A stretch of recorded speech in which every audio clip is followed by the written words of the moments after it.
Hi लोगोफोर welcome back to माय channel नोंथांनि सेराव गोदान मोनसे सानडे ब्लग लानानै फैलायबाय आङो सानडे स्पेशलावहाय नोंथांमोना मा जायो जायफोर नायगिरिफोर बिथांमोना मिथिखायो जाहैबाय जे आङो सानडे ब्लगावहाय आङो नोंथांमोनजोंहाय आलदा आइटेमजों संनाय अमानि रेसिपि लानानै फैयो नङा होमबा दिनैबो नायलांबाय थाबानो जाबाय दिनै आं नोंथांमोनजों मा शेयार खालामलांनो हायो थुबाय थाबानो जाबाय आंजों लोगोसे दे लोगोफोर ओमफ्राय नै सान्दुङाथ' माबायदि फागुननि सान्दुं फागुन सैथ्र'नै जालांसैलाय दैज्लां बोथोर नङा होमबा ओमफ्रायथ' नुबाय थासिगोनलाय बे सान्दुंनि बोथोरखौथ' आयै गरम होननायनि जासिगोनलाय आरोना दिना सफैसिगौलाय थ' बार बारनाय दाथ' जेबो नंथ'वा होमबाबो गोरान बार बारनाय नङा होमबा फागुन जोबसै नै सैथ्र मास फैनोसैलाय एबार नै दिनैनि सानडेआनो फागुननि लास्ट सानडे होनजाबाय आरोना ओमफ्राय सैथ्र माससो जाहैसिगोन एबार नेक्स्ट सानडेआवहाय आङो बेखौबो थाल मोनाखैमोन फागुना जोबसिगोन होननानैहाय फागुनखौ आङो दासिमबो सोलिगासिनो दं एसे सोलिबावगोनसो बायदि मोन्दोंमोन आरोना ओमफ्राय खिन्थु फेसबुकआवहाय आङो सासे फंबायनि खन्थाइ नुबाय आरोना बेयावसो एसे थाल मोनबाय आङो खन्थाइआ ओरैबायदि मोजांमोन फागुन बोथोरखौ लानानैहाय बेखौ लानानैनो आङो मोनथिबाय आरोना जे नायबोलायबाय आङो केलेन्डारावहाय बे खन्थाइखौ नायखांनानैहाय जे फागुना जोबसिगोन होननानैहाय नंमारगौ एबारनो बे सानडेआनो फागुननि लास्ट सानडे होननानैहाय आरोना 2025नि आरोना होमबा लोगोफोर नायलांबाय थादो बे दिनैनि सानडे ब्लगखौबो थुबाय थाबानो जाबाय होमबा न'आवनि टमेट' बियो टमेट' फिसाबो टमेट' गिदिरबो नै बिराद मोजां बेजोंनो जानोसै खानानै लाग्रोखाबाय बेखौहाय ओमफ्राय दासो नै खालामनाय जाबाय आरोना गासिबोथ' खालामजोबनो हाया नालाय भिडिअ खालामबाबो टाइम लायो एसे ओंखायनो हाखु दाखु खामानिफोरखौ मावाबाबो जाया नै दे आब'आ मा लाबोदों खिथादो दे मा लाबोदों खिथादो दे औ दे स्ट्रबेरि होनदो स्ट्रबेरि औ जागोन बेसेबां लाखो बेखौ 100 ए मोननैजोंसो 100 ए बिजोंनो 100 ना क'क्राझाराव मोनसेयावनो ए आयौ होमबालाय लाबावबानो जायोमोनलै दा लायफिनदो आं फैसा हरफिना नै बेनो 100 थाखाखा गामिनि ए र' हनै सुनोसै आपेलसो जागासिनो नै मानसिया बे एसे बांद्राय गोमोन नङैखौ लाबोदो औ जादो नै गोमोन आपेल नङा बेयो स्ट्रबेरि होन मा गोखै ना गोदै गोखै हलाय आं जानो नायनि एसे गुसु मोनबेसे लाबोखो माबाखौलाय ब्रक'लिखौ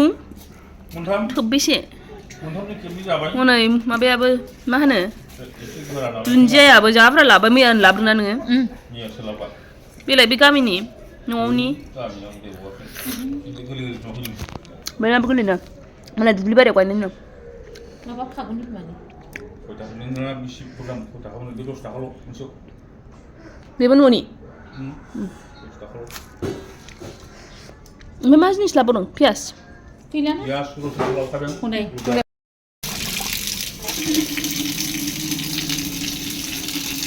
अमा गोरान फोरानखानाय बेयो मैयानो बेहाय बेखौनो सुस्रानानै लाग्रोखानोसै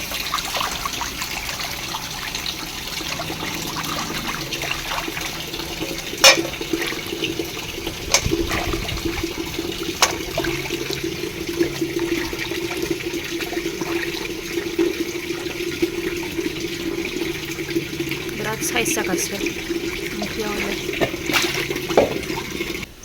नै लायनो थिनहरबावबाय आङो बेखौहाय आयौ सेन्देल गोदान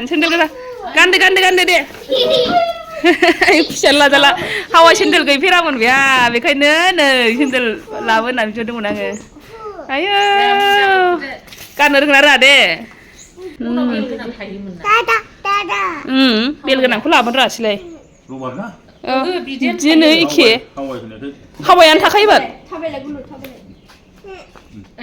हनै सोनो रोङाखै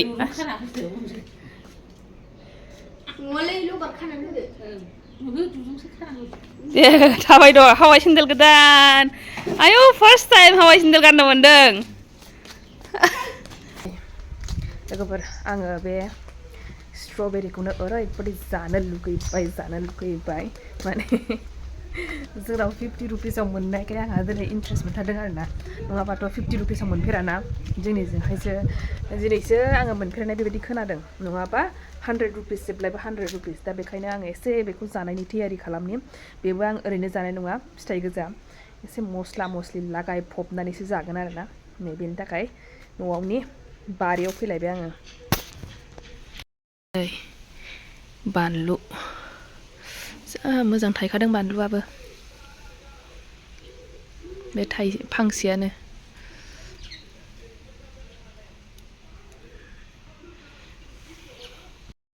जानो लुगैनानै मा खालामखो आङो फुरा रेडि खालामनानैसो नै लाबोबाय आरो बे जाहैबाय दुन्दियाजों नै बानलु ओमफ्राय सामब्राम गुफुरखौ एसे सावगुलायबाय आङो दा नै बे संख्रिजोंहाय ब्लेक सल्टजोंहाय आरामसे लगायनानै जासिगोन आरो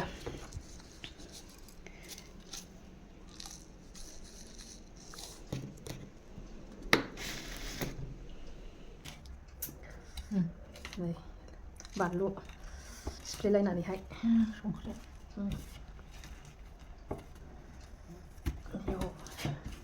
बिदिनो जानो लुबैगासिनोमोन आङो ओमफ्रायहाय ओमफ्राय माबायावथ' जा दाम बाराना टाउनावथ' बेखायनो लाबोनो हायाबा आङो एफा बुरजा दा दिनैहाय एसे दाम खमाव मोननायखाय दिनै जाथारसै आङो सानबाय आङो नङाबा 100 बायनानै ओमफ्राय बांद्राय बुरजायानो नङा जेनेबा ओमफ्राय बेखौहाय ओरैनोबो जानो लुगैयो जेनेबा फिसालानोबो जाहोयो नालाय दा बे गोथाङै जानायावनो ओरैनो जानायावनो जोबखायो दा बेखायनो दहाय आङो आरोबाव माने बाबाखौ लायफिन होलायबावबाय आरोना आङो ओमफ्रायहाय दा जानो लुबैथारबाय आङो एकदमबारे नै जि गिदिर जि बुरजाना ओमफ्राय बेयावनो 50 थाखाल' जेन'बा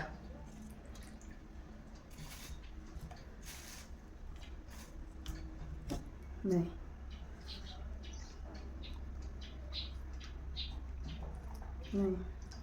एफा बुरजा एफा गिदिर सोर लब जाया दे नै दे ओरैबायदि साइज नै 50 थाखाल' बियो जागोरथारसै आङो ओमफ्रायसो दा नोंथांमोनजों पर्क रेसिपिखौ दा शेयार खालामबाय थानोसै बेखौ जागोरनानै लानोसै दे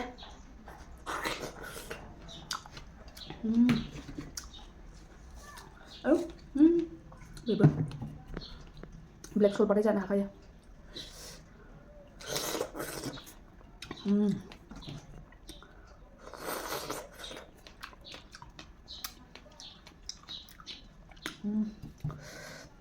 दिनैसो फार्स्ट टाइम बिदि जाफेरदों आं बेखौ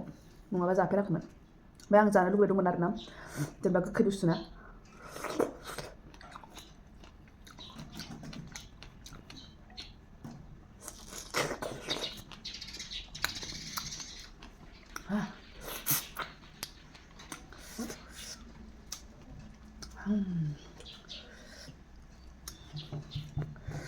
नोंथांमोना बिदि जाफेरदोंना जाफेराखै बे स्ट्रबेरिखौ जाफेराखैबा नै दुन्दिया थानायावनो जानायखा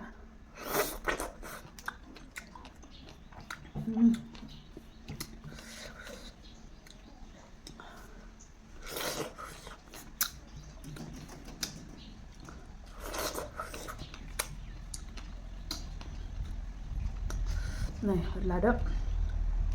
दुन्दिया होदो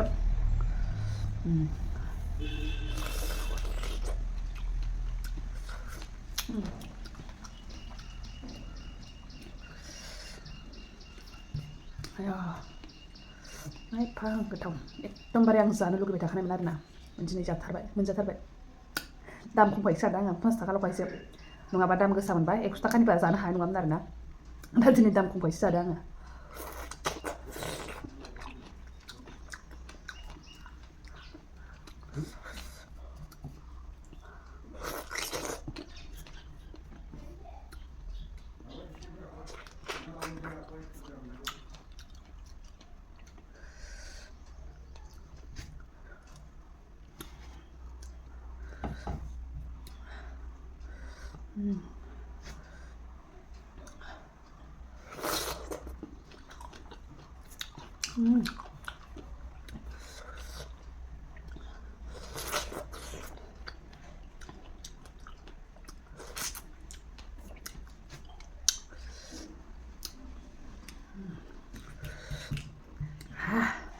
Banlu apa? Saka.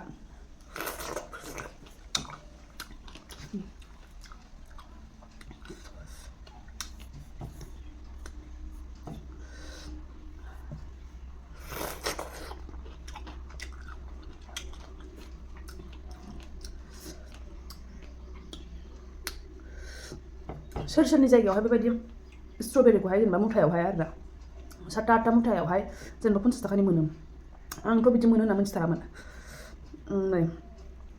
जोंनि बाजारावसो मोननाय दिनै मिथिबाय आरो ना आङो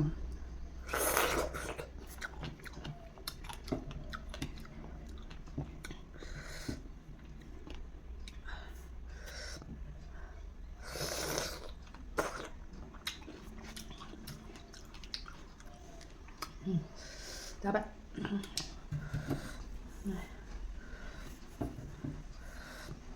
माबाजों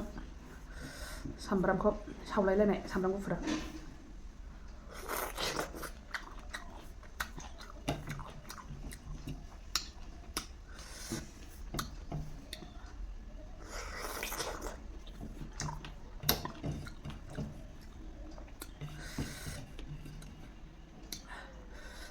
बेखौबो मा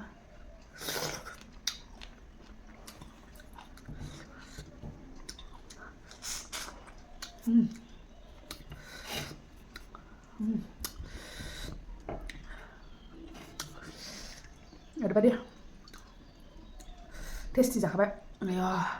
भगबान आयो गोजोनबाय आरोना आङो दिनैहाय बेबायदि जानो मोननानै जानो हानानै ओमफ्राय होमबा लोगोफोर दिनैनि ब्लगखौ नायलांबाय थादों दिनैथ' सानडे स्पेशियल जाहैबाय आंना स्पेशियलानो दिनै बुस्थुआहाय दा जुरिनांसिगौ आरोना थ' होमबा जागायजेननोसै बेखौनो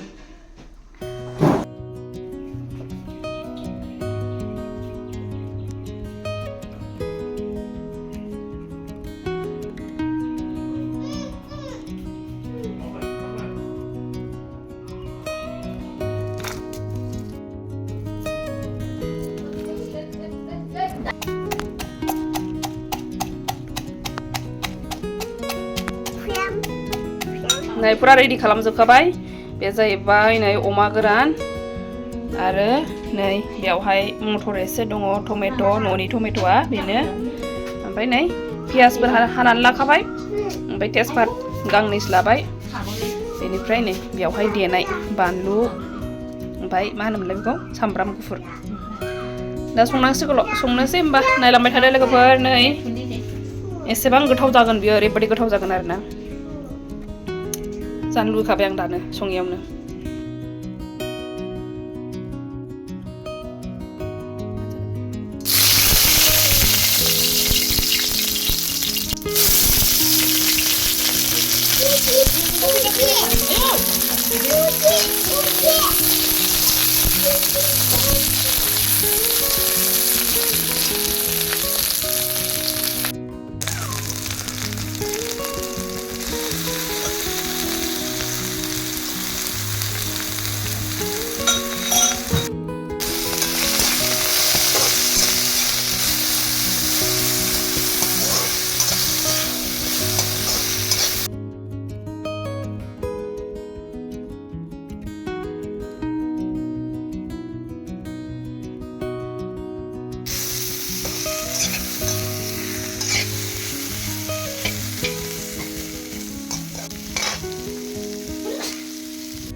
दिनैनि सानदे ब्लगा बेनोसै नेक्स्ट भिडिअ लोगो मोनफिनसिगोन होनबा बाय बाय थेंक इउ फर वाचिं